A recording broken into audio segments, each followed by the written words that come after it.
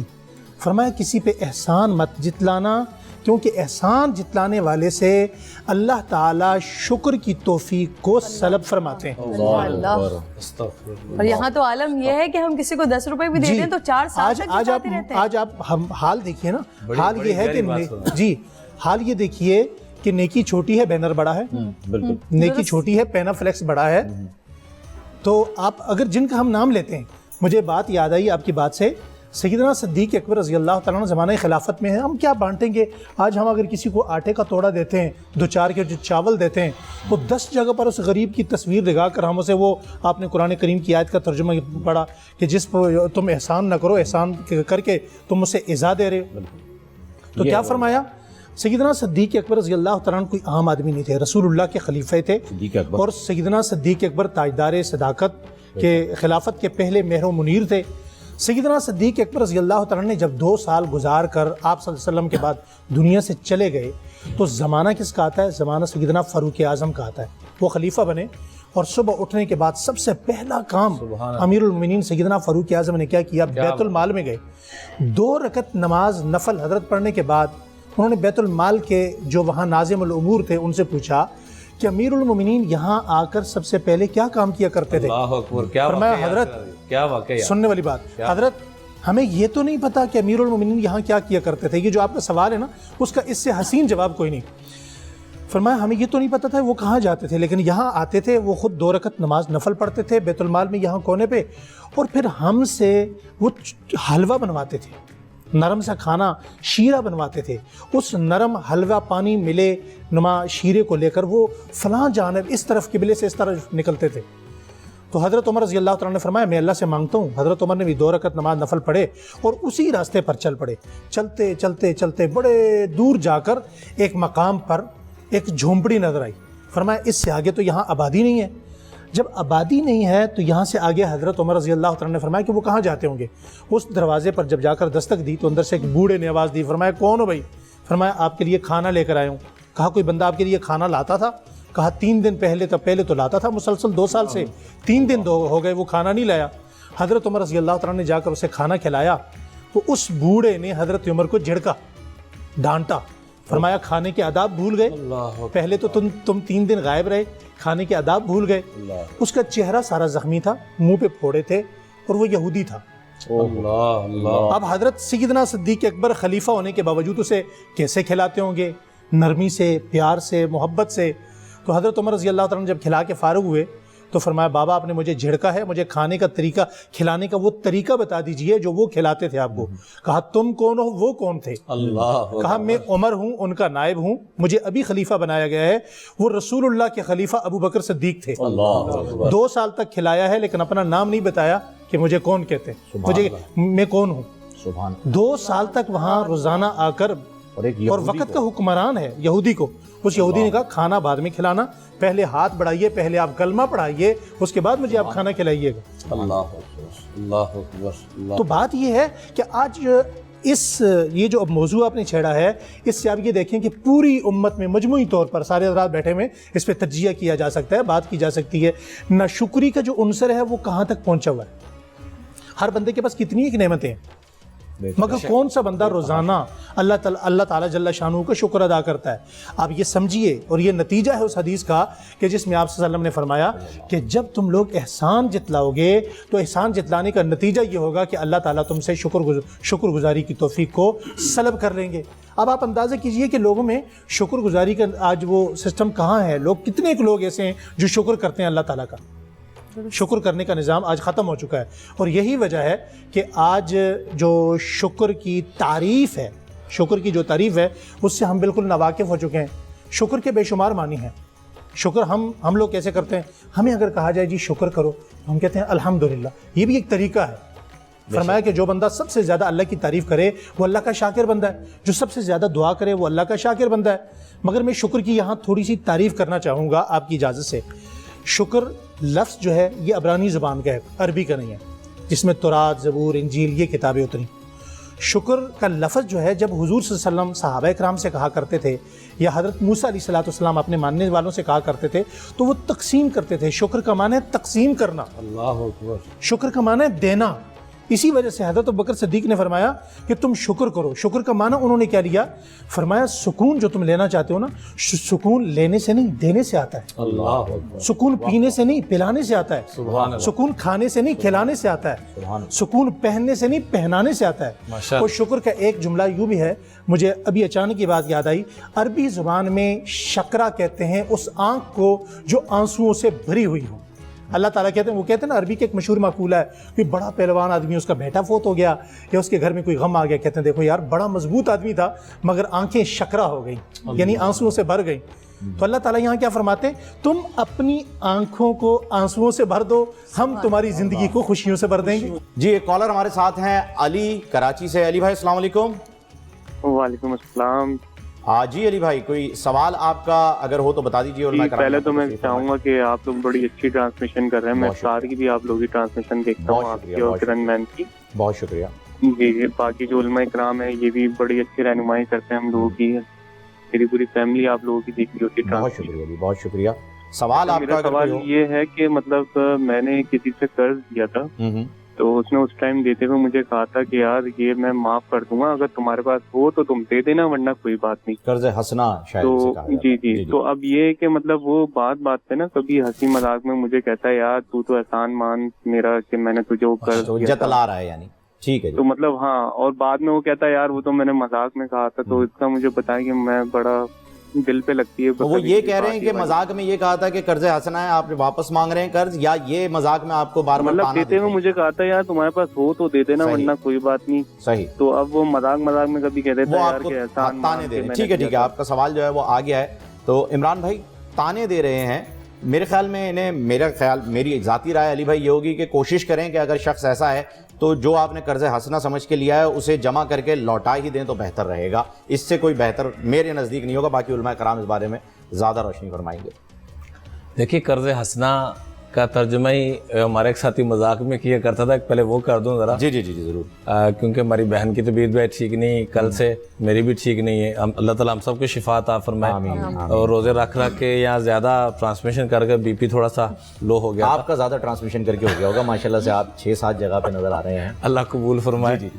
تو لیکن سب سے زیادہ مزہ آپ کے پاس آ رہی ہے، میں بات آپ کی محبت۔ آپ دونوں نے مل کے اس کو جو 4 چاند لگائے ہیں، اتنے عرصے سے ہم ماشاءاللہ کر رہے ہیں ٹرانسمیشن، لیکن اللہ جانتا ہے کہ بہت زیادہ خوبصورت انداز میں آپ لوگ اس کو لے کے چل رہے ہیں۔ اللہ تعالیٰ اپنی بارگاہ میں قبول فرما لے۔ آمین یا رب یا رب۔ قرض حسنہ کا ایک ساتھی ہمارا بڑا مذاقیہ، تو ہر بات کو مذاق میں ڈال دیتا تھا، تو قرض حسنہ کا اس سے تعریف قرض حسنہ کسے کہتے ہیں؟ کہتے ہیں قرض حسنہ کا مطلب یہ کہ جب کسی کو قرضہ دے دیا تو جب مانگے ہنس کے دکھا دو۔ اچھا یہ حسنہ ہے۔ علامہ صاحب وہ کہتے تھے ہنس کے دکھا دو، قرض حسنہ کا مطلب یہ ہے۔ تو قرض حسنہ یہ ہے کہ لینے والے کو بھی کچھ تھوڑا سا شرم کا ہاتھ رکھنا چاہیے، کہ اس کا مطلب یہ نہیں کہ وہ ہنس کے دکھا دے۔ بالکل، جب گنجائش ہو، قرضے والے کا حق یہ بنتا ہے کہ اپنے گھر میں جو ممکن ہے، مثال کے طور پر دودھ نہ پئیں تو بندہ زندہ رہ سکتا ہے، گوشت نہ کھائیں زندہ رہ سکتا ہے، نئے لباس نہ بنائیں زندہ رہ، جو ممکن ہے اس کو کم کرتے کرتے کرتے اپنا قرضہ پہلے اتارو۔ حضور صلی اللہ علیہ وآلہ وسلم کبھی کسی کا جنازہ چھوڑ کے نہیں گئے۔ واحد ایک چیز ملتی ہے، دو موقع ملتے ہیں، ایک پوچھتے حل علیہ دین، کیا اس پہ قرضہ ہے، تو آپ اس کا جنازہ چھوڑ دیتے، اور دوسرا ایک موقع پہ غالباً صحابی رسول سیدنا حضرت عثمان غنی رضی اللہ تعالیٰ کے متعلق بتایا گیا کہ انہوں نے ان کی شان میں گستاخی کی ہے، برا بلا کا ہے، ایسے جملے کے ہیں جو مناسب نہیں ہیں، تو آپ نے ان کا جنازہ نہیں پڑھایا۔ اللہ، ٹھیک ہے۔ تو بہرحال قرض کے اعتبار سے بات عرض کر رہا تھا کہ قرض جس پر ہو تو آپ علیہ الصلوۃ والسلام فرماتے صلوا علی صاحبکم، خود ہی جنازہ پڑھ لو، میں اس کا جنازہ نہیں پڑھوں گا۔ تو قرض سے ہمیں نجات جس کے اوپر ہے، جس نے دیا ہوا ہے اس کو کیا کرنا چاہیے؟ ایک آدمی نبی کریم صلی اللہ علیہ وسلم کے پاس آیا، آپ نے اس سے قرضہ لیا ہوا تھا اور آ کے اس نے گریبان پکڑ لیا. اللہ اکبر. کافر تھا وہ, گریبان پکڑ لیا اور اللہ اکبر کیا کریمانہ اخلاق تھے. سیدنا عمر فاروق رضی اللہ تعالیٰ عنہ نے تلوار نکالی, اللہ, اور صحابہ نے بھی, یہ کیا کر رہے ہیں؟ آپ نے اشارہ کیا مہلن مہلن, ٹھہر جاؤ ٹھہر جاؤ. فرمایا عمر آپ کو چاہیے کہ مجھے یہ بات کہتے, یعنی اصل میں حضور کو کیا کہنا تھا, سمجھایا جا رہا ہے آنے والے میرے آپ جیسے انسانوں کو کہ جس نے قرضہ دینا ہو کہ اس کو کہتے ہیں کہ احسن انداز میں قرض ادا کرے, اور جس نے لینا ہے بہن اس کو سمجھاتے کہ احسن انداز میں وصول کرے. یہ طریقہ ٹھیک نہیں, دونوں کو سمجھاتے. یعنی حالانکہ حضور کو سمجھانے کی نعوذ باللہ سوچنا بھی کفر ہے, بالکل ٹھیک. یعنی مراد یہ تھا کہ قیامت تک آنے والے لوگوں کو تعلیم فرمائی آپ نے, ظاہر سی بات ہے ہر چیز کی تعلیم آپ نے فرمائی, تو یہ بھی تعلیم فرمایا گیا.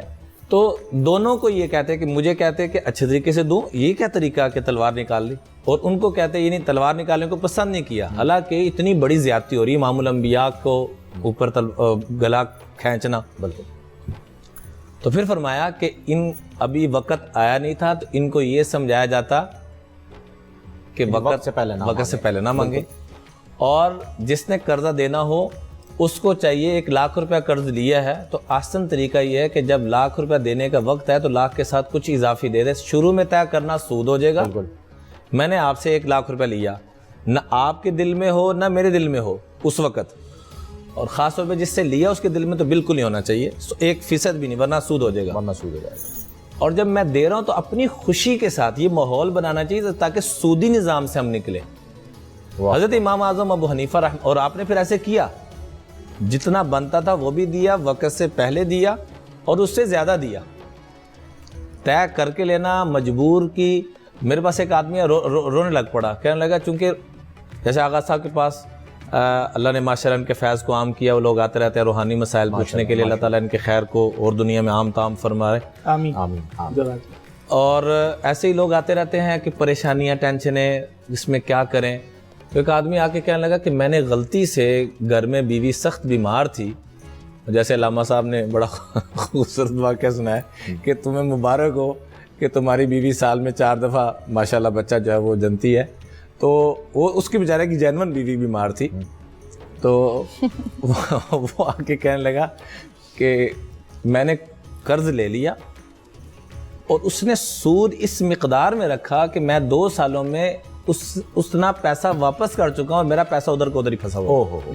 اور غریب آدمی تھا, ریڑھی لگانے والا, اور رویا بل بلا کے. الحمدللہ اللہ نے توفیق دی تو اس کی جان اس سے چھڑائی. مراد یہ ہے کہ یہ طریقہ کار بھی غلط ہے. تو آپ علیہ الصلوۃ والسلام نے دونوں لوگوں کو سمجھا دیا, عمل کر کے تعلیم دینی تھی امت تک کہ جس نے لیا ہوا وہ وقت سے پہلے واپس کرے. قرض اثنا میں بھی وقت کچھ نہ کچھ طے ہونا چاہیے کہ کب تک واپس کریں گے, اور نہیں اگر طے ہوا تو جس نے لیا ہے وہ اپنے اخراجات کم کرے, اپنی ضروریات کم کرے, اور اپنی خواہشات تو بالکل ویسے ہی جس کے پاس ہو اس کو بھی نہیں کرنی چاہیے. اور امام اعظم ابو حنیفہ رحمۃ اللہ علیہ کا واقعہ ملتا ہے احسان مندی کے اعتبار سے, جو آپ نے بات فرمائی کہ ایک آدمی سے قرض لیا ہوا تھا, ایک آدمی نے قرض لیا ہوا تھا, اس سے قرض لینے کے لیے گئے تو سخت تپتی دوپہر تھی, تو اس کے مکان کے نیچے, مکان کی وجہ سے اس کی سایہ نیچے آ رہا تھا, تو ادھر بھی کھڑے نہیں ہوئے. اللہ اکبر, کہ اتنا بھی احسان اس کا میں نہ لوں. اللہ اکبر. اللہ. صحابہ کرام کی زندگی کو اٹھا کے دیکھیں نا بہن, تو ہمیں بڑا کچھ ملتا ہے. ہمیں یقین کریں, میں اس لیے بار بار ہاتھ جوڑ کے درخواست کر رہا ہوں کہ صحابہ کی زندگی اگر ہم پڑھ لیں تو اللہ کی, جنہوں نے قرآن و حدیث کو ہم تک پہنچایا, جو واسطہ بنے, جو ذریعہ بنے, اور جن کو اللہ نے دنیا میں اپنی رضا کا پروانہ عطا فرما دی, جب ان کی زندگیاں پڑھ لیں گے انہوں نے کیا کیا عملاً, تو ہمارے سارے معاملات کلیئر ہو جائیں گے. قرآن پاک کی سورہ مجادلہ میں آیت مبارکہ ہے, سورہ حشر میں, وَيُؤْثِرُونَ عَلَىٰ أَنفُسِهِمْ وَلَوْ كَانَ بِهِمْ خَصَاصَةٌ, خود بھوکے رہا کرتے تھے, دوسروں کو کھلایا کرتے تھے.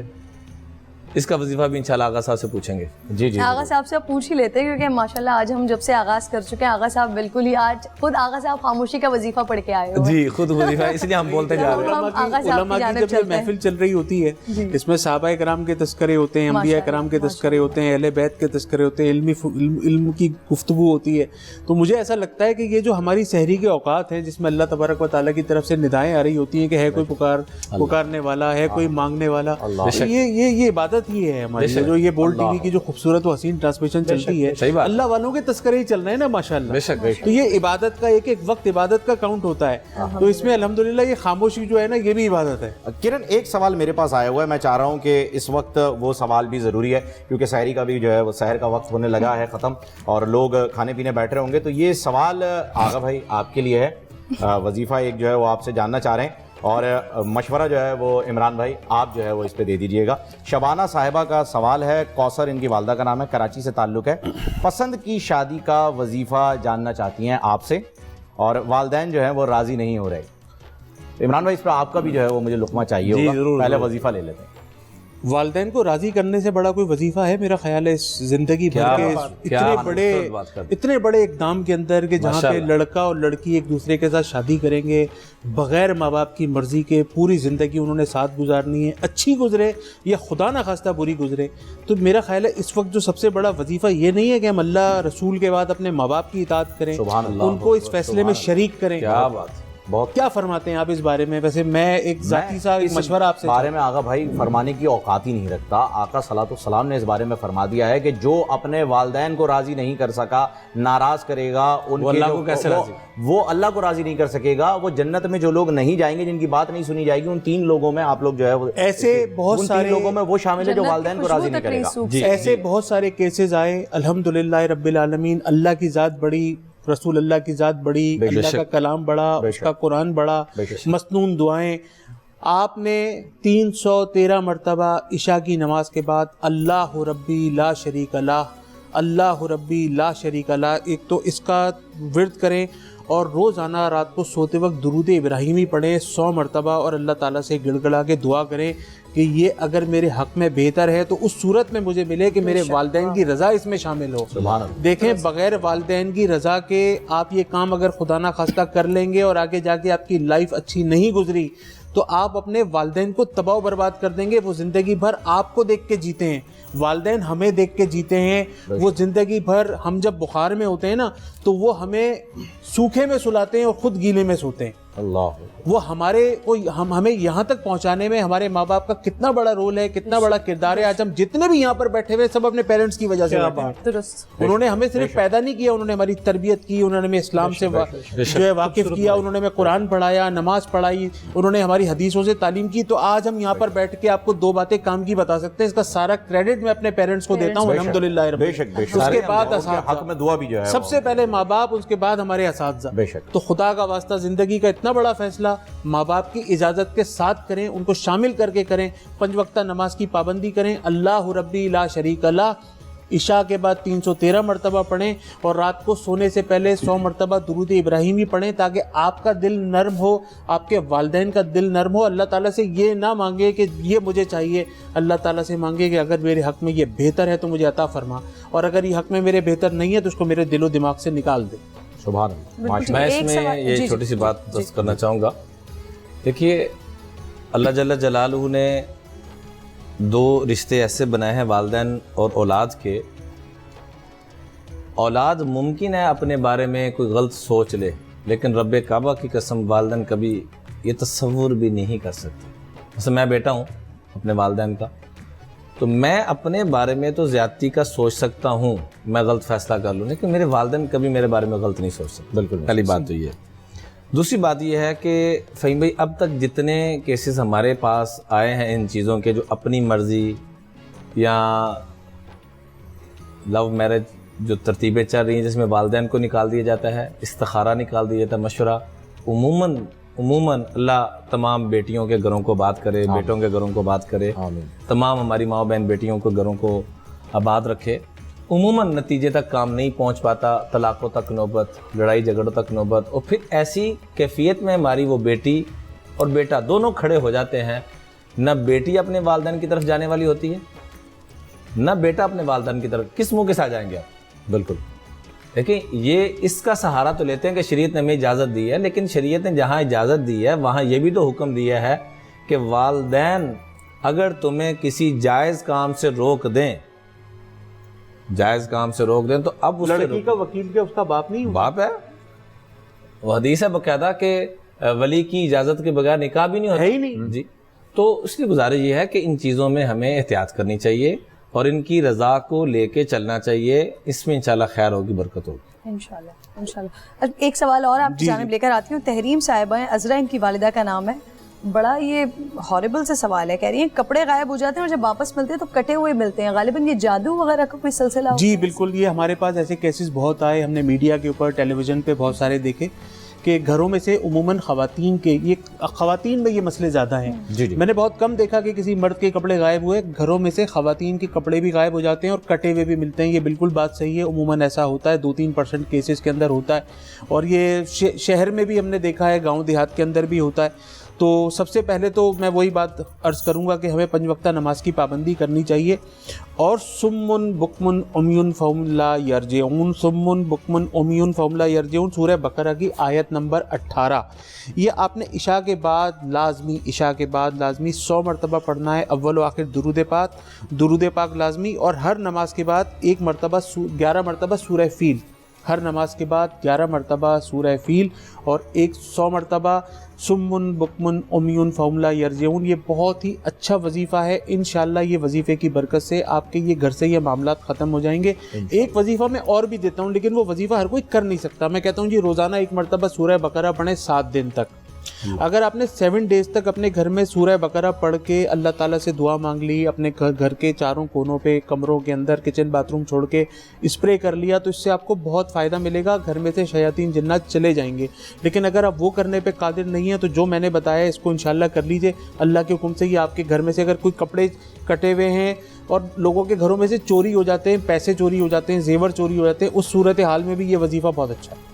ماشاءاللہ جی، زبردست، بالکل درست۔ اور اس سے پہلے جو بات کر رہے تھے آپ مفتی صاحب، میں اس میں ایڈ کرنا چاہ رہی تھی جو آپ نے صدیق اکبر رضی اللہ تعالیٰ عنہ کے بارے میں بتایا، اور پھر ہم وہ وقت بھی دیکھتے ہیں کہ جب وہ خلیفہ مقرر ہوتے ہیں اور اس وقت ان سے پوچھا جاتا ہے کہ ان کی تنخواہ کیا مقرر کی جائے، تو وہ کہتے ہیں کہ جو ایک مزدور کی تنخواہ ہے وہ میری تنخواہ کر دی جائے۔ اور جب کہا جاتا ہے کہ آپ خلیفہ وقت ہیں، آپ ایک مزدور کی تنخواہ میں کیسے گزارا کریں گے، تو پھر فرماتے ہیں کہ میں ویسے ہی گزارا کروں گا جیسے وہ مزدور کرتا ہے، اور اگر نہیں تو پھر اس کی تنخواہ اتنی کر دی جائے گی اور جتنی تنخواہ میں میرا گزارا ہوگا۔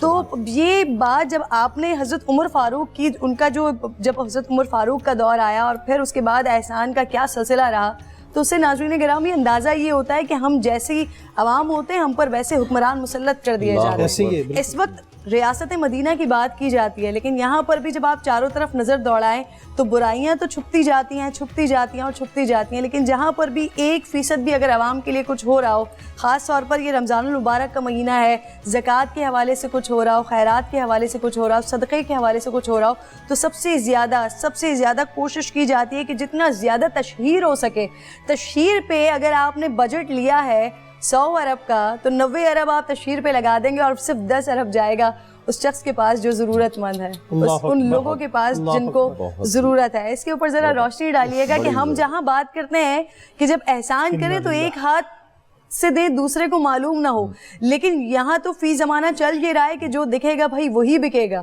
پہلے دکھائیں گے اور پھر اس کے بعد اس کو بیچیں گے، یہ والا سلسلہ پہلے تصویر اس کی اپلوڈ۔ ایک چیز اس میں اگر آپ کی اجازت ہو کریں تو میں اس میں ایڈ کرتا چلوں کہ جو آپ نے بڑی خوبصورت مثال دی کہ حضرت ابوبکر صدیق رضی اللہ تعالیٰ عنہ نے جو ہے وہ فرمایا کہ اتنی تنخواہ جو ہے وہ میری بھی کر دی جائے۔ کچھ دنوں پہلے جو ہے وہ وزیر اعظم صاحب نے بتایا تھا کہ ان کی تنخواہ جو ہے وہ قریب 2 لاکھ روپے اور اس میں ان کا گزارا نہیں ہو پاتا، تو اس بات پر بھی غور کیجئے گا کہ مزدور کی تنخواہ بھی جو ہے وہ ذرا اس کے قریب آئیے گا، یہ گزارش ہے میری آپ سے۔ اور یہ پروگرام میں نے اپنی بہن کا یہ سنا تھا تھوڑے دن پہلے، یقین کریں وزیر اعظم کو اسی وقت یہ میسج دیا تھا جب یہ ان کی تنخواہ انہوں نے بتائی، اور میرے دل سے دعا نکلی کہ ایسے حق کلمہ کہنے والے بھی موجود ہیں، اور الحمدللہ آپ کے بھائی کو بھی یہ سعادت ملی کہ وزیر اعظم صاحب بالکل سامنے بیٹھے ہوئے تھے، تو میں نے کہا تھا کہ ایاک نعبد و ایاک نستعین اوپر یہ چلے اور نیچے اللہ کی نافرمانی ناچ گانا چلے، تو اس سے اللہ کی مدد نہیں آئے گی۔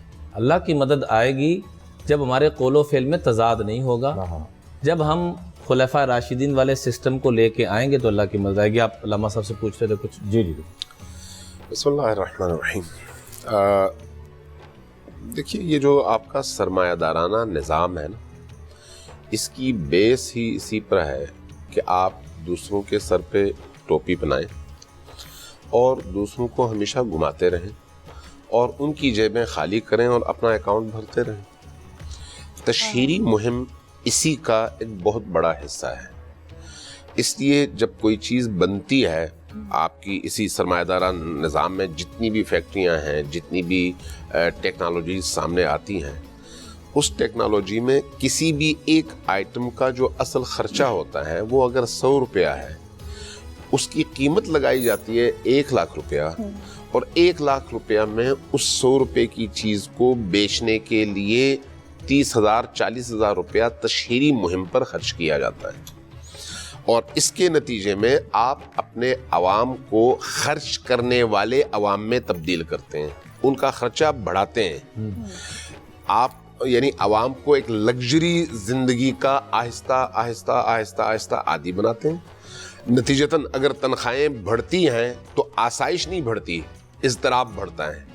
آپ اگر یورپ کی زندگی دیکھیں تو ہم یہاں پر بیٹھ کر تو یورپ کے عوام پر اور یورپ کی زندگی پر رشک کرتے ہیں، لیکن وہاں پر جانے والے جب واپس لوٹتے ہیں تو کہتے ہیں ہم پیسہ کمانے کی مشین ہیں. کیوں؟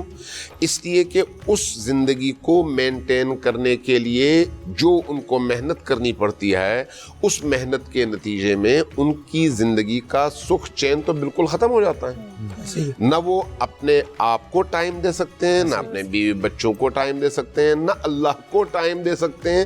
ان کی پوری توجہ اس پر صرف ہوتی ہے کہ انہوں نے اگر گاڑی لون پہ لی ہے تو اس کی قسط بر وقت ادا کرنی ہے، گھر لون پہ لیا ہے تو اس کی قسط بر وقت ادا کرنی ہے، کوئی اور سہولت لی ہے تو اس کی قسط بر وقت ادا کرنی ہے. کیوں؟ یہ نظام جو معیشت کا نظام ہے مغربی، اس نظام معیشت کا یہ اصول ہے. اگر یہ اصول ختم ہو جائے تو پھر نظام معیشت ختم ہو جائے. اگر وہ ختم ہو جائے تو پھر یہ سارا سرمایہ دارانہ نظام جو ہے وہ تباہ و برباد ہو جائے. اس لیے اگر آپ اسلام کی طرف لوٹیں گے تو اسلام میں تو آپ کو یہ کہا گیا ہے کہ جب آپ کوئی چیز بیچنا چاہیں تو اس چیز کے معائب پہلے بیان کریں اور خوبیاں بعد میں بیان کریں، تاکہ لینے والا معرفت کے ساتھ اور علم کے ساتھ اور جان کر وہ چیز خریدے، تاکہ اس میں دھوکہ نہ ہو. آپ کی یہ جو تشہیری مہم ہے اس میں سفید سیاہ ہوتا ہے اور سیاہ سفید، چونکہ ایسا ہوتا ہے اس لیے سارے کا سارا دھوکہ ہے. جب دھوکہ ہے تو اس دھوکے سے کمائی ہوئی دولت سے نہ سکون، نہ آرام، نہ چین، نہ اس کے نتیجے میں آپ کو حقیقی زندگی کی لذتیں محسوس ہوتی ہیں. یہ ساری کی ساری چیزیں ختم ہو جاتی ہیں. جو ہمارے معاشرے کی مشکل ہے وہ یہ ہے. اور چونکہ ہمارا جمہوری نظام بھی ایک حد تک چربا ہے اسی مغربی نظام کا، لہذا یہاں پر بھی جھوٹ، دھوکہ، جو سب سے زیادہ دوسروں کو دھوکہ دے سکے وہ سب سے زیادہ ہوشیار کہلاتا ہے. آپ دیکھیں نا عام ہماری زندگی میں جو سب سے زیادہ بڑا دھوکے باز ہوگا، بڑا فراڈیا ہوگا، بڑا عیار ہوگا، کہتے ہیں یہ سب سے زیادہ ہوشیار ہے. جبکہ اسلام کہتا ہے سب سے زیادہ بیوقوف یہ ہے جس نے چھوٹی سی قیمت کے لیے بہت بڑی متاع بیچ دی اور اس کو اندازہ ہی نہیں ہے کہ اس نے کتنا بڑا نقصان کیا ہے. ٹھیک ہے، یعنی جو آج کے اس دنیا میں جتنے بڑے بڑے لوگ ہیں ان کی عمریں کتنی ہوں گی؟ زیادہ سے زیادہ 60 سال، 70 سال، 80 سال، 90 سال. اس کے بعد تو انہوں نے نہیں رہنا.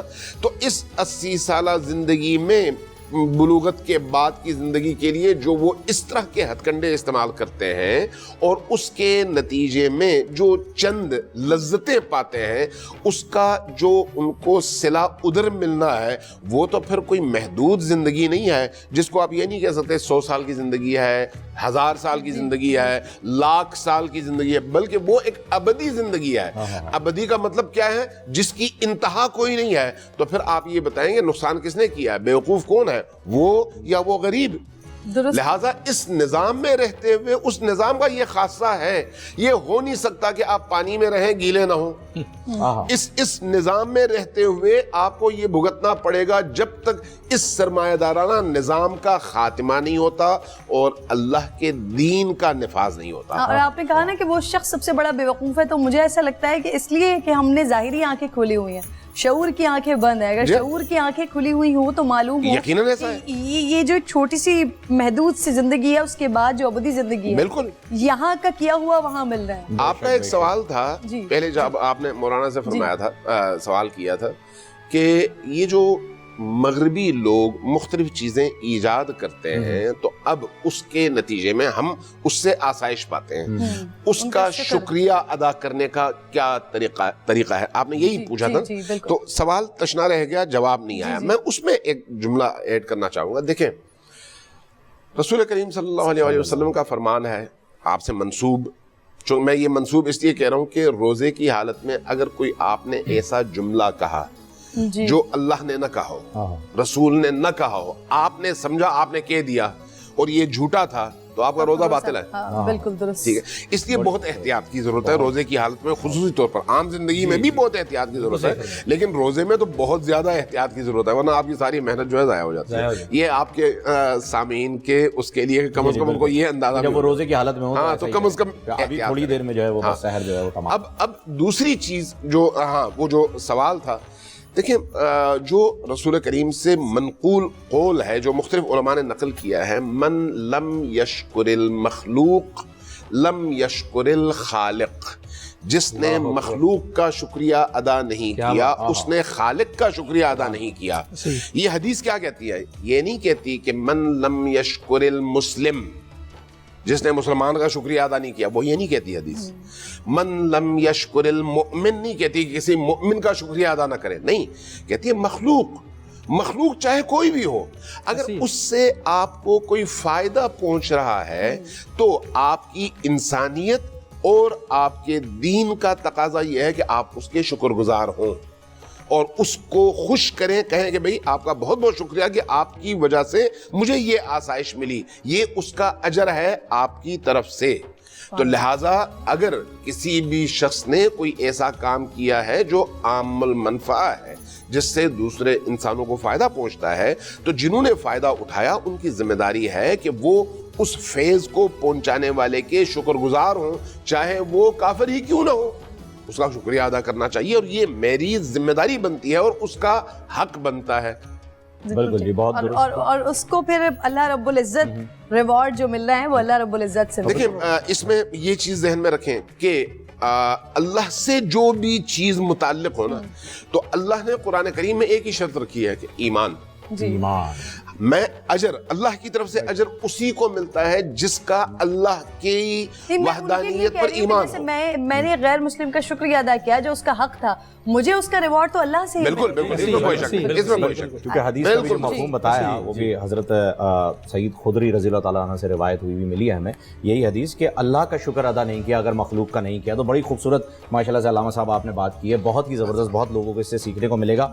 اور عمران بھائی جو ہیں وہ اب اجازت میرے خیال میں لینے کے لیے مجھے دیکھ رہے ہیں، کیونکہ عمران بھائی کو ایک ضروری کام سے جانا تھا۔ تو عمران بھائی بہت بہت شکریہ آپ کا کہ آپ تشریف لائے۔ یہ روز ہی جاتے ہیں ضروری کام سے، یہ ماشاء اللہ ہے کیا ان کی ضرورتیں جو ہیں وہ بڑھتی جا رہی ہیں، مجھے ایسا لگ رہا ہے۔ اتنے سویرے آپ ضروری کام سے چلے جا رہے ہیں۔ آج تھوڑی دیر میں مزید بیٹھ جاؤں گا، کوئی بات۔ ارے بہت شکریہ عمران بھائی، ہم چاہیں گے، ہمارے ناظرین چاہتے ہیں کہ آپ کی موجودگی جی میں انشاءاللہ آپ کل نہیں تھے تو بڑے سوالات ہوئے کہ بھائی کہاں ہیں عمران بھائی۔ تو آغا بھائی آپ سے ایک وظیفہ جو ہے وہ پوچھا جا رہا ہے اور لوگ جو ہیں وہ جاننا چاہ رہے ہیں اس کا جواب۔ دانیال صاحب ہیں، نسرین والدہ کا نام بتایا، پنڈی سے تعلق ہے، کہتے ہیں غصہ کنٹرول کرنے کا وظیفہ دیں، برتن توڑ کے تھک گیا ہوں، آپ کی اجازت ہو تو ایک بات کہہ سکتا ہوں؟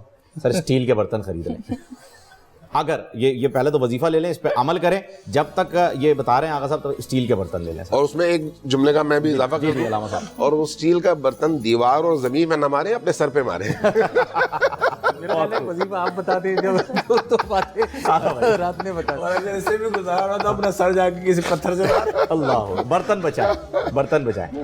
آغا صاحب، غصہ کنٹرول کرنا بہت ضروری ہے۔ اگر آپ نے اپنے غصے کو کنٹرول نہیں کیا تو آپ کا مسئلہ تو ویسے بھی غصہ کر کے حل نہیں ہونا, لیکن خدا نہ خواستہ آپ کو بہت بڑی کوئی بیماری ہو جانی ہے, کیونکہ 4-5 دن پہلے ہم گفتگو یہیں پہ بیٹھ کے کر رہے تھے. جی جی. تو تمام بڑی بیماریوں کے پیچھے غصہ ہے, بالخصوص فالج کے پیچھے, برین ہیمریج کے پیچھے, بلڈ پریشر کے پیچھے, انجائنا کا جو اٹیک ہوتا ہے اس کے پیچھے, اور یہ بہت ساری بیماریاں ہیں جس کا میں یہاں پہ ذکر کرنا مناسب نہیں سمجھتا, جس کے اندر ڈائبٹیز بھی شامل ہے. تو خدا کا واسطہ اپنے غصے کو کنٹرول کر لیں, شارٹ ٹیمپرڈ بننے کی کوئی ضرورت نہیں ہے, مسئلہ آپ کا حل نہیں ہوگا. اب غصہ ایک شیطانی عمل ہے, تو ہمیں ایک ایسا وظیفہ آپ کو بتانا ہے کہ آپ لا حول ولا قوت الا باللہ, لا حول ولا قوت الا باللہ, یہ کثرت سے چلتے پھرتے اٹھتے بیٹھتے اس وظیفے کو پڑھیں. انشاءاللہ تعالیٰ آپ کا 50% غصہ تو اسی وظیفے سے ختم ہو جائے گا انشاءاللہ. اب آپ ہر جمعرات کو مغرب کی نماز کے فوراً بعد 786 مرتبہ بسم اللہ الرحمن الرحیم کا وظیفہ کریں, اور اللہ تعالیٰ سے اس وظیفے کی برکت سے دعا مانگیے کہ پروردگار آپ کے غصے کا جو لیول ہے اس کو زیرو کر دے انشاءاللہ. تو میرا رب انشاءاللہ اس بسم اللہ الرحمن الرحیم 786 مرتبہ بروز جمعرات مغرب کی نماز کے بعد یہ پڑھ کے اپنے اوپر دم کریں, پانی پہ دم کر کے اس کو پئیں.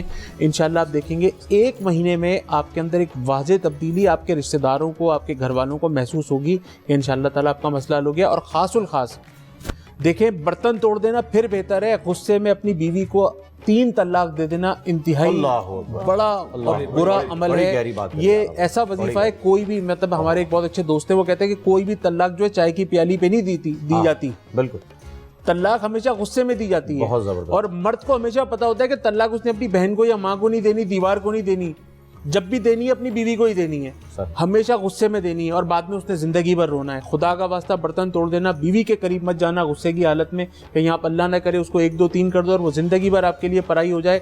تو میرے بھائی, اپنے غصے کو کنٹرول کرنے کا یہ وظیفہ میں نے آپ کو دیا ہے. 5 وقتہ نماز کی پابندی کر لیں. یہ بڑی راتیں انشاءاللہ آنے والی ہیں, یہ راتیں بھی بڑی ہیں, لیکن ابھی 1 ہفتے کے بعد انشاءاللہ پھر بڑی راتوں میں ہم داخل ہو جائیں گے. بڑی راتوں کا انتظار نہ کریں, کوئی بڑی راتوں میں صلاۃ التسبیح پڑھنی ہے, اس میں تو پڑھنی ہے. آج سے صلاۃ التسبیح کا اہتمام کریں, آج سے روزانہ رات کو صلاۃ التسبیح پڑھیں, تہجد پڑھیں, اللہ تعالیٰ سے گڑ گڑا کے دعائیں مانگیں کہ پروردگار اپنی آپ کی زندگی کو خیر کا مجموعہ بنائے. اس میں فہیم بھائی ایک گزارش عرض کرنا چاہوں گا کہ حدیث پاک میں آتا ہے کہ حدیث قدسی ہے, اذکرنی اذا غضبت, اے میرے بندے جب تجھے کبھی غصہ آ جائے تو تم میری طرف آ جانا, میری عزت کی قسم, میرے جلال کی قسم, فلا اہلکو کا فی من اہلک, جب جب تیری تباہی کا وقت ہوگا میں تجھے تباہی سے بچا دوں گا. اللہ اکبر. اور اس موقع پہ تو جو دعا مانگے گا میں قبول کروں گا. سبحان اللہ. تو بجائے برتن توڑ کے اپنا نقصان بھی کر رہے ہیں اور جو دلی تمنا ہے وہ پوری بھی نہیں ہو رہی, اس کی بجائے ہم اس طرف کیوں نہیں آتے اللہ کی بات پہ یقین کرتے ہوئے, اور یقین کریں شاید کو دن ہو کہ میرے پاس یہ مسئلہ نہ تھا کہ میں نے غصے میں بیوی کو 3 طلاقیں دے دی. غصہ اس کی جڑ بنتا جا رہا ہے. جی جی. اور جیل میں جاتا ہوں, جیسے میں نے پہلے بھی عرض کیا بیانات کے لیے, کسی اور سلسلے میں نہیں, تو وہاں بھی لوگوں سے پوچھتا ہوں کہ غصے کی وجہ سے اندر کون ہے, وہ تو 70-80% ہاتھ کھڑے ہوتے ہیں کہ میں بھی غصے کی وجہ سے, میں بھی غصے کی وجہ سے, میں بھی غصے کی وجہ سے. تو میں جو طلاق کا مسئلہ آتا تو ہمارے استاد فرمایا کرتے تھے کہ بھائی کو بیوی کو لو لیٹر تھوڑا لکھ کے دے گا کہ میں تجھے 3 طلاقیں دینے لگا ہوں, غصے میں آ کے دیتا ہے. اس لیے گزارش ہے کہ خدا نہ خواستہ, خدا نہ بڑا دماغ خراب ہو جائے, بڑا دماغ خراب ہو جائے, بڑا دماغ خراب ہو جائے, میں ہاتھ جوڑ کے درخواست کروں گا پھر بھی طلاق نہ دیں. لیکن بڑے ہی آپ پاگل ہو گئے, میں یہ کہوں گا, کیونکہ غصے میں تو طلاق کا تو حکم ہی نہیں ہے. بچے کی تربیت کرنی ہے, طالب علم کی تربیت کرنی ہے, گھر والوں کی تربیت کرنی ہے. جو بندہ غصے میں آ کے تربیت کر رہا ہے وہ سمجھے تربیت نہیں کر رہا, وہ ظلم کر رہا ہے. جہاں پر عمران بھائی آپ اس ٹاپک کو لے کر چلے گئے نا, یہاں سے بھی پھر وہ احسان مندی جی بالکل بڑا گہرا اشارہ بہن نے دیا کہ ہم عام طور پہ ان جملے پتہ کیا کہتے ہیں, بیوی سے کوئی غلطی ہوگی نا ہم کہیں گے, بچوں سے کوئی غلطی ہوگی, میں نے تمہارے لیے یہ کیا, پھر تم میرے ساتھ یہ کر رہے ہو. بھئی اگر تم نے ان کے لیے کرنا تھا تو اللہ کی قسم اس سے 1000 درجے بہتر تھا کہ تم کچھ بھی نہ کرتے. بالکل اللہ کے لیے کرنا, اور اللہ کے لیے کرو, اللہ سے بدل لینا ہے. ہاں بی بی فاطمہ دوسروں کو کھلا رہی ہیں, وہ جو قرآن پاک میں سورۃ دہر میں ہے, وَيُطْعِمُونَ الطَّعَامَ عَلَىٰ حُبِّهِ مِسْكِينًا وَيَتِيمًا وَأَسِيرًا. لیکن اللہ کی محبت, اپنی بھوک موجود ہے, اپنی پیاس موجود ہے، اپنے بچوں کو پیاسا بھوکا رکھ کے بھی دوسروں کو کھلایا جا رہا ہے، اور آگے کیا کہا جا رہا ہے؟ انما نطعمکم لوجہ اللہ، لوجہ اللہ۔ بھئی ہم تو جو تمہیں کھلا رہے ہیں صرف مقصد اللہ کی، تو میں یہ والدین سے بھی درخواست لا کروں نرید منکم لا نرید جزاء ولا منکم شکورا۔ جزاء ولا شکور۔ سبحان اللہ۔ یہ بار بار اس کا تذکرہ الحمدللہ علامہ صاحب نے بھی کیا، آپ آزاد نے بھی کیا۔ تو گزارش یہ ہے کہ ان چیزوں کی طرف ہم نے بڑھنا ہے کہ لا نرید منکم، یہ والد بھی دل میں بٹھا لے، یہ والدہ بھی دل میں بٹھا لے، یہ خامن بھی، یہ بیوی بھی، یہ اولاد بھی، ہر ایک دل میں یہ بٹھا لے کہ ہم نے ان کے لیے نہیں کرنا، ہم نے اللہ کے لیے کرنا بے ہے۔ شک جی، ہمیں اللہ کے لیے کرنا ہے۔ ناظرین آپ نے سنا، ابھی عمران بھائی نے بھی بہت ہی خوبصورت بات کی، اور آغا بھائی نے جو وظیفہ بتایا، آغا بھائی میں آپ کو سلام پیش کرتا ہوں کہ آپ نے غصے کی جو آخری حد ہو سکتی ہے اس حد کو بیان کر دیا ہے کہ غصہ آپ گھر میں جا کے کر رہے ہیں، برتن توڑ رہے ہیں، تو یہی عالم ہوتا ہے جب بیوی نے آ کے سامنے سے کچھ کہہ دیا کہ یہ آپ کیوں کر رہے ہیں، کیا کر رہے ہیں، تو جاؤ بھائی تم بھی فلاں فلاں فلاں، اور گھر جا کے بیٹھ جاؤ۔ تو اس پر بڑا احتیاط کرنے کی ضرورت ہے۔ اور اس کے ساتھ ایک اور بھی چیز جو آپ نے بات کہی، جو میں کرنا چاہ رہی تھی، کہ جب انسان کے اندر غصہ، تکبر اور یہ ہوتا ہے نا کہ میں نے تمہارے لیے کچھ کیا ہے، تو تب آپ ہمیشہ اپر سائڈ پہ رہتے ہیں۔ لیکن اگر آپ عاجز رہیں، احسان مند رہیں، یہ سوچیں کہ آپ کی بیوی نے آپ کے لیے کیا کچھ کیا ہے، یا پھر جو لوگ جس کے ساتھ آپ کے، جب آپ دفتر میں کام کر رہے ہیں یا آپ نارمل اپنی زندگی میں ہیں، لوگوں کے ساتھ ہیں، آپ جب یاد رکھیں کہ کسی نے آپ کے ساتھ کیا ہے، تو پھر آپ عاجز رہتے ہیں، آپ کی زندگی میں پختگی بھی آتی ہے اور وہ سکون بھی آتا ہے جو اللہ رب العزت آپ سے چاہتا ہے۔ مفتی ابو محمد صاحب کے پاس میں آنا چاہوں گا۔ ایک سوال ذہن میں آتا ہے کہ ہم بات کر رہے تھے احسان کی، ایک ہم نے یہاں پر دو لوگوں کا جو ہے وہ تو تعین کر لیا، ایک وہ جو کہ احسان کرتا ہے، ایک وہ جس پہ احسان کیا جا رہا ہے۔ لیکن یہاں پر ہم مخلوق کی بات کر رہے ہیں، جو احسان اللہ تعالیٰ نے بندے پر کیا ہے اس کی ناشکری کے بارے میں جو ہے آپ ذرا وضاحت فرمائیے گا کہ ایک تو ایک بندے نے آپ نے مجھ پہ کوئی احسان کر دیا، میں اتنا کم ظرف نکلا کہ میں اس احسان کا صلہ ہی نہیں دکھا سکا، جتا سکا، آپ کو یہ احساس دلا سکا کہ آپ نے مجھ پہ ایک احسان کیا۔ اللہ تعالیٰ نے ہم پر بے شمار احسانات فرمائے، بے شمار، لیکن ہم شکر ادا نہیں کرتے۔ بسم اللہ الرحمن اس الرحیم۔ چیز کو بھی جو ہے میں چاہوں گا کہ آپ ذرا اسی موضوع کے رہتے ہوئے، آپ کے دو سوال ہیں، جی کوشش کرتا ہوں دونوں کا جواب ہو جائے۔ ماشاءاللہ۔ اللہ تعالیٰ نے پوری کائنات پیدا کی، پوری کائنات میں جو کچھ ہمیں نظر آ رہا ہے اور جو کچھ نظر نہیں آ رہا، یہ سب اللہ کا پیدا کردہ ہے، اللہ کی تخلیق ہے، اور یہ سب اللہ جل شانہ نے حضرت انسان کے لیے کی ہے۔ ہر چیز اپنے وقت پہ، اپنے اپنے ٹائم پہ، اپنی ترتیب پہ، اللہ کے امر کے مطابق انسان کی خدمت میں لگی ہوئی ہے، سورج، ستاروں، سیاروں سے لے کر زمین تک، کائنات کی ہر شے۔ مگر اللہ تعالیٰ نے جل شانہ نے کائنات کی کسی شے کو بھی پیدا کر کے انسان پر احسان نہیں جتلایا۔ اللہ اکبر۔ اگر احسان جتلایا تو صرف ایک ہی ہستی ہے، فرمایا میں نے اپنا رسول، میں نے اپنا پیغمبر آقا دو عالم صلی اللہ علیہ وسلم کے بارے میں فرمایا کہ میں اپنا نبی تم میں بھیج کر تم پر احسان کر رہا ہوں۔ سبحان اللہ، اپنا محبوب۔ سوال یہ پیدا ہوتا ہے کہ اللہ نے پہلے تو ہر چیز دی، اللہ کا احسان ہے، ٹھیک ہے جی، انسان کے ایک ناخن بال سے لے کر آسمان کی یہ سورج کی روشنی، چاند کی رانائیاں، ہر چیز اللہ کا احسان ہے، لیکن اللہ نے احسان نہیں جتلایا۔ مگر سوال یہ پیدا ہوتا ہے کہ جس چیز کا اللہ جل شانہ نے احسان جتلایا ہے اس کی اللہ کے نزدیک اہمیت اور مقام کیا ہوگا، کیا رتبہ ہوگا، کیا شان ہوگی۔ اس سے آگے بڑھ کر جو بڑا دکھی اور افسوسناک سوال ہے وہ پوری امت سے ہے، پوری قوم سے ہے کہ ہم نے اس احسان کی، جو اللہ نے احسان جتلایا، اس کی کیا قدر کی ہم نے۔ ہم صرف نعروں کی حد تک محدود رہ گئے، ہم صرف بیانات کی حد تک محدود رہ گئے، ہم صرف کتابوں کی حد تک محدود رہ گئے۔ آج اس رسول اللہ صلی اللہ علیہ وسلم کی جو تعلیمات ہیں، جن کا ہمیں علم ہے، دیکھیں حدیث پاک میں آتا ہے قدم ابن آدم حتی یسأل عن خمس، عن عمر فیما افنا، وعن شباب فیما ابلا، وما له این اکتسب، وفیما انفق، وماذا عمل فیما علم۔ ہر بندہ اللہ کے رسول صلی اللہ علیہ وسلم کے مطابق تھوڑا یا زیادہ کچھ نہ کچھ ضرور جانتا ہے۔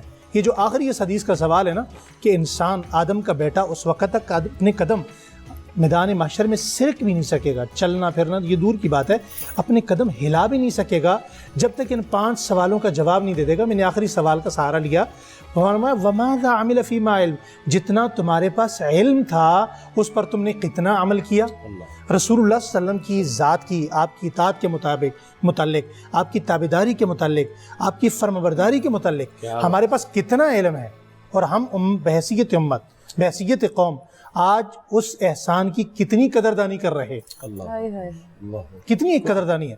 اس پر ہمیں برملا یہاں بیٹھ کر مسجد میں, گھر میں, سجدے میں سچے دل سے توبہ کی ضرورت ہے. لا یؤمن احدکم حتی اکون احب الیہ من والدہ وولدہ والناس اجمعین. نبی کریم سے, یہ بخاری کی حدیث ہے, نبی پاک صلی اللہ علیہ وسلم نے فرمایا جب تک تم ساری کائنات سے بڑھ کر محبت مجھ سے نہ کرو اس وقت تک تم مومن نہیں ہو سکتے. فرمایا یا رسول اللہ آپ سے محبت کی علامت کیا ہے؟ فرمایا من اطاعنی کان معی فی الجنہ. فرمایا جو مجھ سے محبت کرے گا, انا محبتنی, فرمایا وہ میری اطاعت کرے گا, اور جو میری اطاعت کرے گا وہ میرے ساتھ جنت میں جائے گا. اب سوال یہ پیدا ہوتا ہے کہ وہ ہم اطاعت کتنی کرتے ہیں؟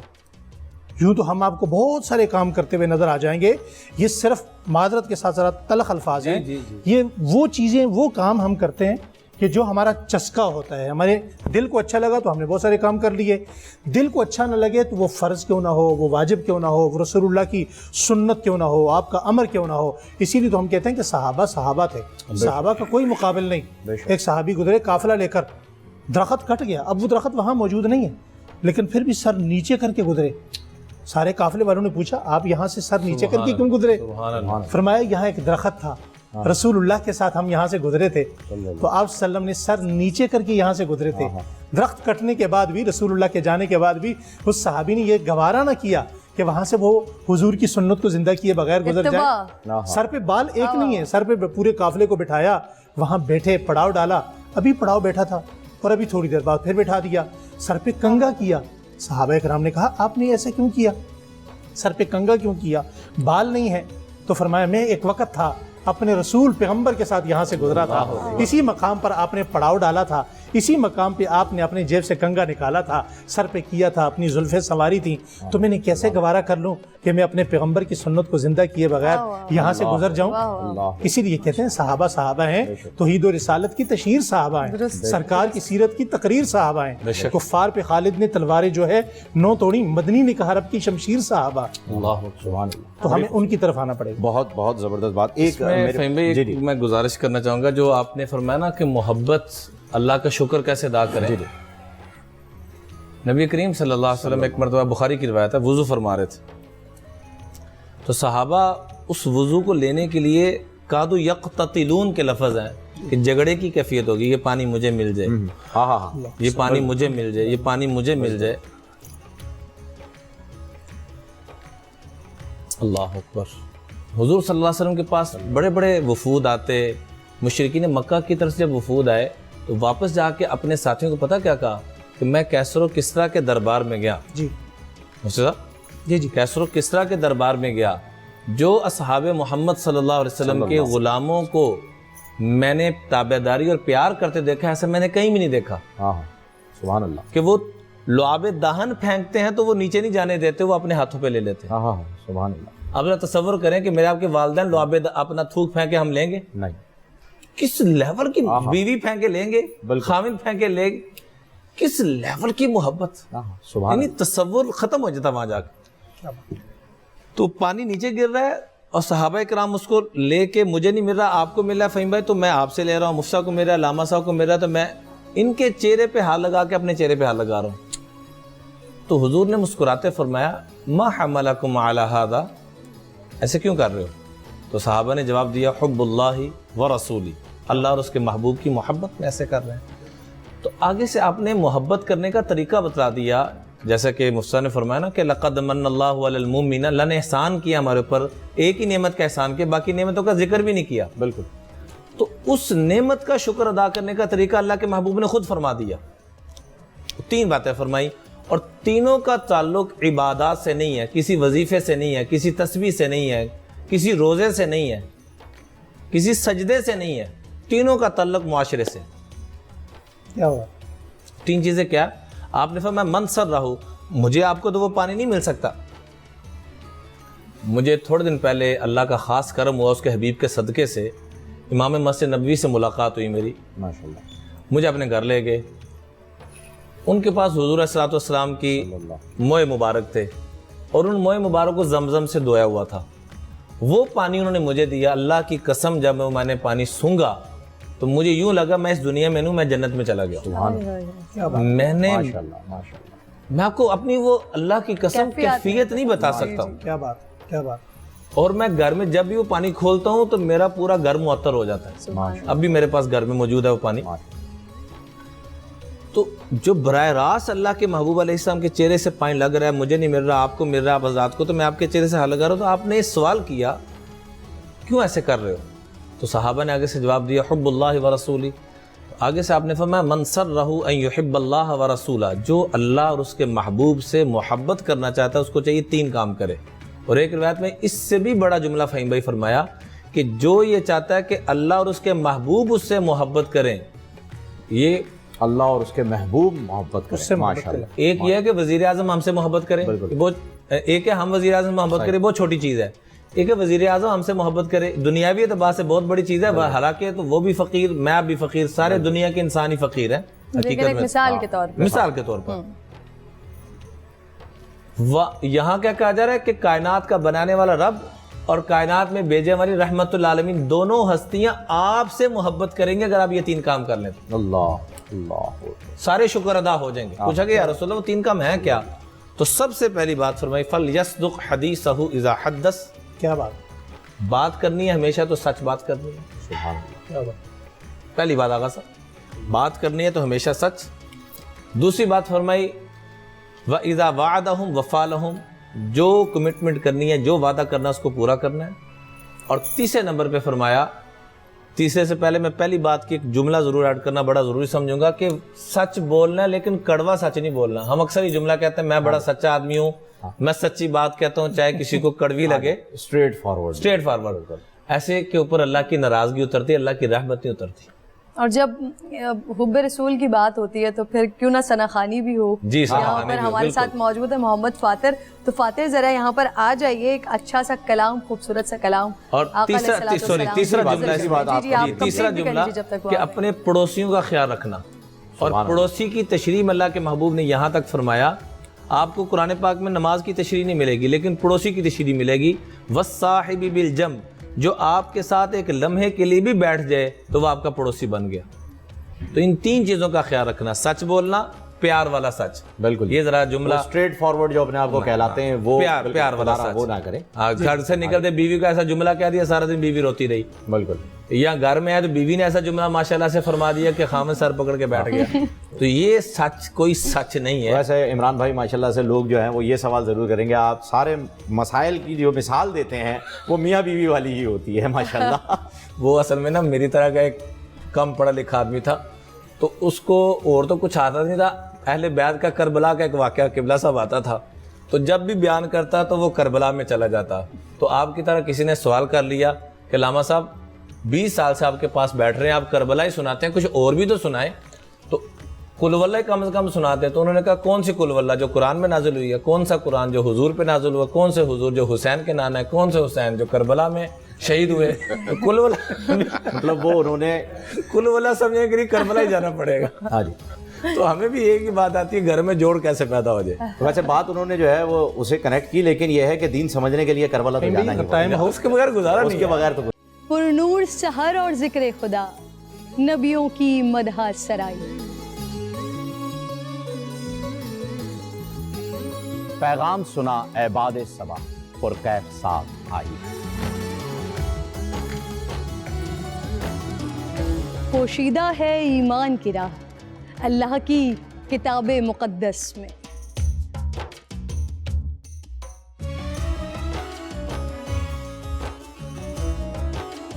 بس غور و فکر کا در ہے کھلا, حکمت سے سجی اس محفل میں. ہے لب پہ دعا زدنی علما, روشن ہی رہے یہ سارا جہاں. رم جھم رحمت کی گھٹا, ہر ایک نے ہدایت پائی. نعمت اور برکت سے سجا افطار و سحر کا دسترخوان. ننھے پھولوں نے مل کے کہا آج روزہ کشائی ہے. رمضان المبارک کی خصوصی نشریات رمضان میں بو.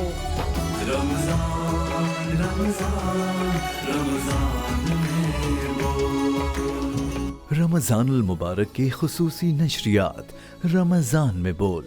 فہیم خان اور کرن ناز کے ساتھ روزانہ صبح 3 بجے سحر ٹرانسمیشن اور شام 5:30 بجے افطار ٹرانسمیشن، صرف بول انٹرٹینمنٹ پر.